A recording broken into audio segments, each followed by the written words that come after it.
What's going on, guys? Welcome back to the channel. Welcome back to another video. If you're stopping by the channel for the first time, please consider subscribing to the channel. And while you guys are at it, go ahead and smash that like button. I really would appreciate that.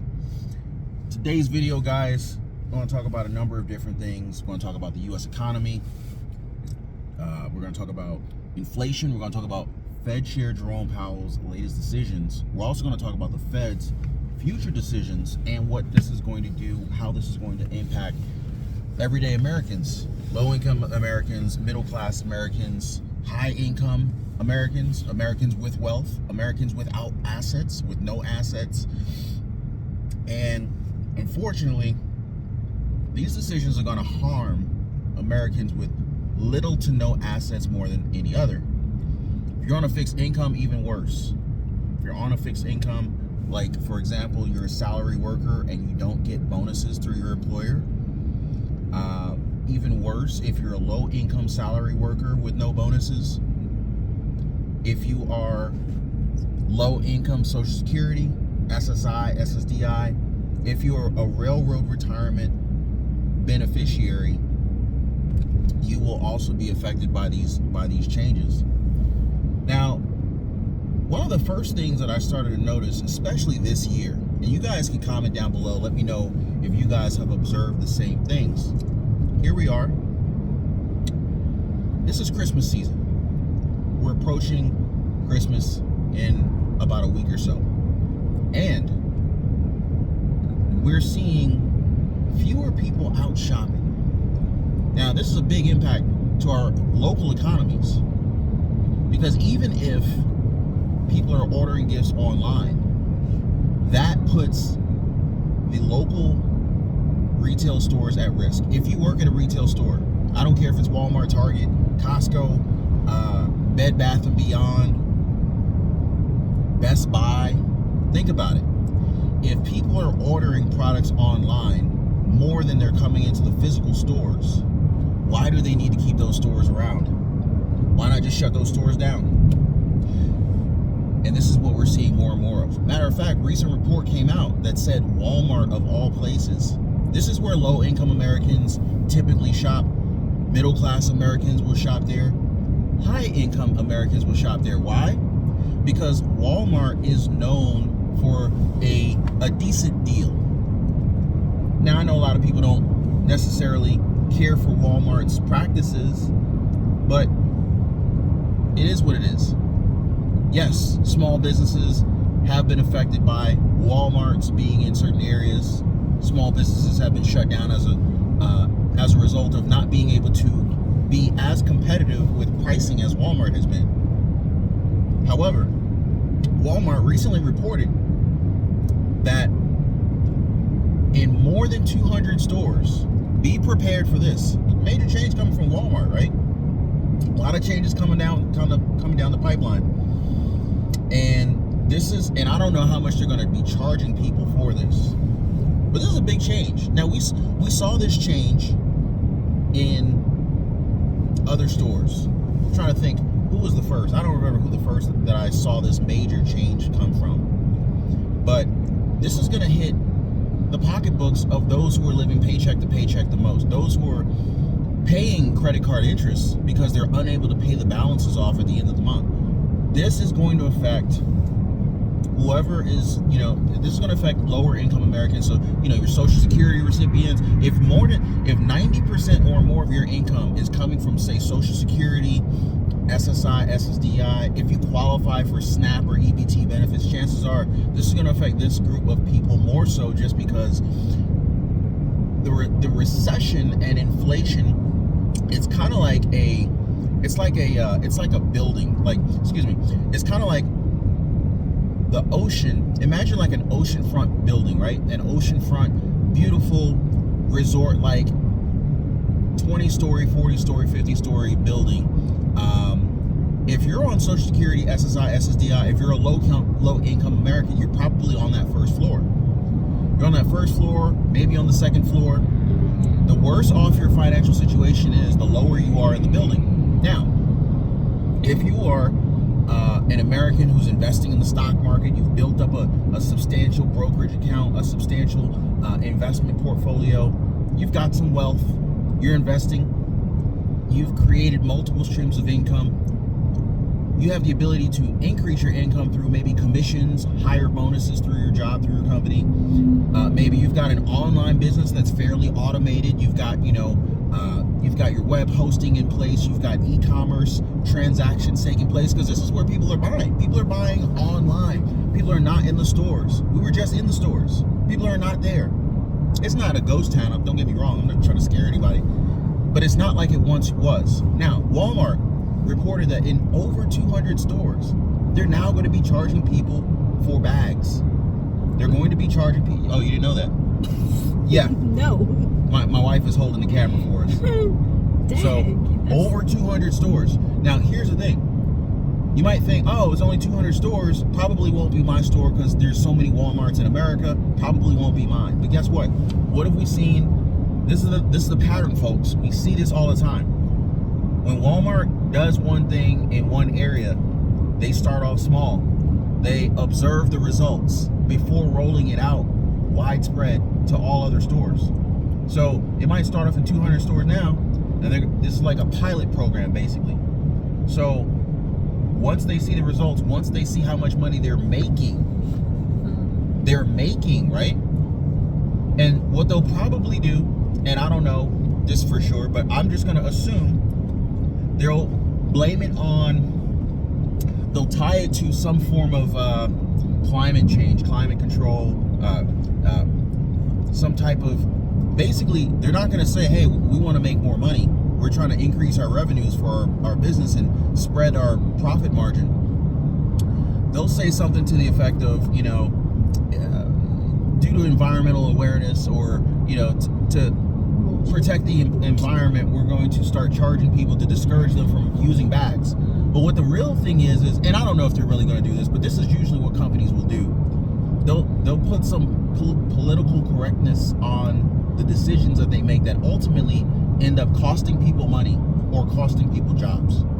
So anyway, I predict that they're going to roll out this major change for the first 200 stores, and within the next 12 months, from the first store so after the first 200 stores start charging for bags, I predict within 12 months that number will increase.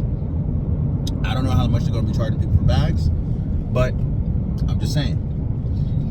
Now, the other thing we observed is it just doesn't feel like Christmas this year. I don't really see people decorating like they used to. Companies, stores used to decorate, and they're not. It just doesn't have the Christmas magic and spirit in the air to me. But, meanwhile, the people that I do see out here, they're swiping away, pulling out their favorite American Express card. Hopefully they're racking up those airline mileage, those airfare points, cash back. Hopefully they're being smart with the transactions, with the spending that's taking place. I hope. I can only hope. But, I've spoken to a number of people who are saying, hey, Christmas is going to be different this year. Y'all can holler at me in the comments down below. Let me know if this is resonating with anyone, what I'm saying right now. But big changes coming down the pipeline. And we've also received word that it looks like Fed Chair Jerome Powell will not be letting off the brakes to the extent that a lot of middle-class Americans, low-income Americans, higher-income Americans, investors, entrepreneurs had hoped.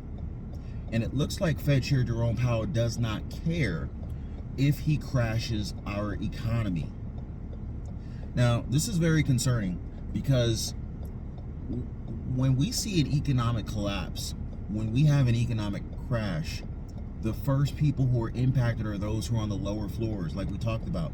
Imagine you're in a building and there's this big tsunami that comes in, and the building starts getting flooded. Well, if you're on the first floor, you're getting flooded out first.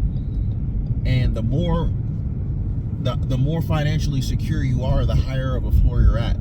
So if you're among one of the more financially savvy Americans, then you're probably midway up the building, and if you're wealthy, you're probably in the penthouse.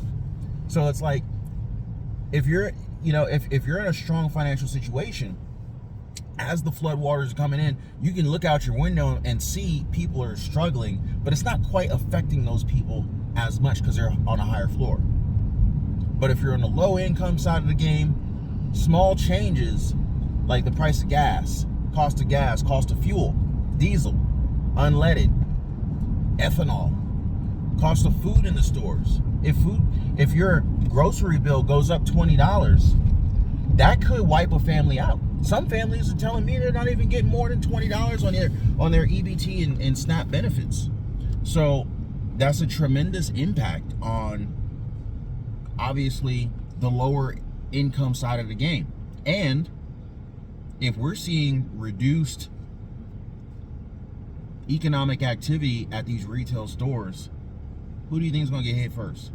Do you really think that the higher income Americans are working at retail stores? No.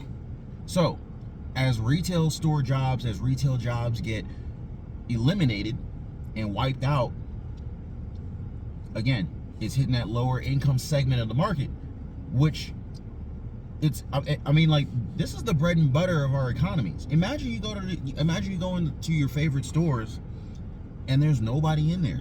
Can you imagine that? That'd just be weird.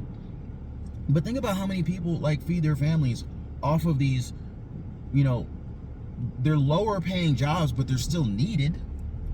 But if people aren't shopping in the stores, if people are using self-checkout and not going to get checked out by a physical cashier, this is literally America voting for self-checkout. And if America votes for self-checkout, say goodbye to that segment of jobs, right? Anything that these companies can automate, they're going to automate it, eliminate the worker, eliminate the 401k benefits that they may have been paying, eliminate the sick pay. We saw this with the railroad strike. We're seeing it right now in real time. Railroad strike workers they're threatening to strike, and it's going to affect everybody. No one would be unscathed by a railroad strike, trust me, right? And we're talking about just giving these folks a few extra days of sick time. Like, why is that such a big deal? This is almost unreasonable, the fact that they even have to go on strike to try to get what should be standard. Like, I wish somebody would try to tell me I need to schedule my doctor's appointment or I need to schedule being sick 30 days in advance. You tell me one person who knows they're going to be sick 30 days from now. Like, some of this stuff don't even make sense. And it's just purely taking advantage of people, because a lot of people who are in a strong financial situation, they wouldn't tolerate it. They just leave. And then you got the U.S. Congress. You got Biden stepping in at the last minute. It's like, yo, where were you, dude, from day one? Where were you? These people needed you. Like, these are the same people who voted for you to be in office. Now, I'm not saying for you to vote one way or the other. I don't care who you vote for. Just think about the decisions that you're making. But when you campaign on certain issues and stuff like that, such as, you're for the unions, you're for the people, well, damn, dude, like, the people need you. They needed you. And I don't personally see the amount of support that I might have expected from someone who made such campaign promises as what were made in the past. So just my 2 cents on that. Y'all can holler at your boy in the comments. Let me know what you think. Let me know your thoughts. But that's why it's more and more important than ever to diversify your income, to have good, stable investments, and to create multiple streams of income. Get a part-time job if you need to. Increase how much money you're able to earn on your job, which will increase how much money you can make per hour, per day, per week, per month. I personally am a huge fan of creating streams of opportunity, creating streams of income and I'm getting like 1,000 text messages right now, so apologize all the chiming and the beeping in the background. And I need to run, guys, but that's why multiple streams of income is so important, because if one income stream goes away, you could potentially be wiped out. If you and your family rely on one stream of income, I want you to think about how dangerous that is.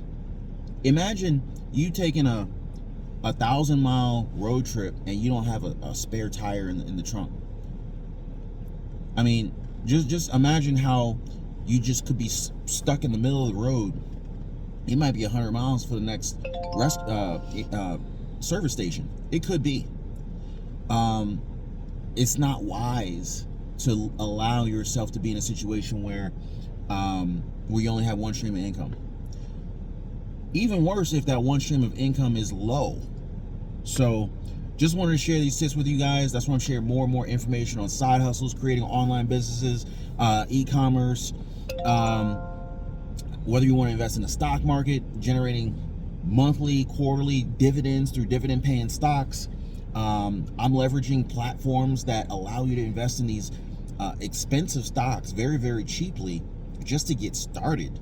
You know, you can get fractional shares through Robinhood, fractional shares through M1 Finance and other stock trading investment platforms. So yeah, you know, if you want to dabble in crypto, if that's your thing, you know, those options are available.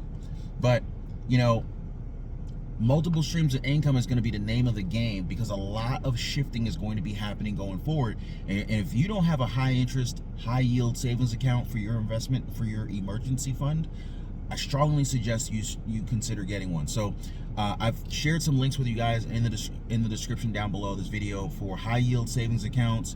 I've left videos on online businesses that you can start, and this is not 100% all-inclusive, meaning I may have shared, I don't know, 10, 15, 20 different side hustles in that video, but there are literally thousands of side hustles that you could start. And let me know if you guys want me to share more side hustles that you can start with little to no money. So I'm just gonna leave that with you guys right there. If you haven't already, definitely consider subscribing to the channel, drop a like for the video, and also don't forget to get your free home warranty quote. The link is in the description down below. Y'all be safe.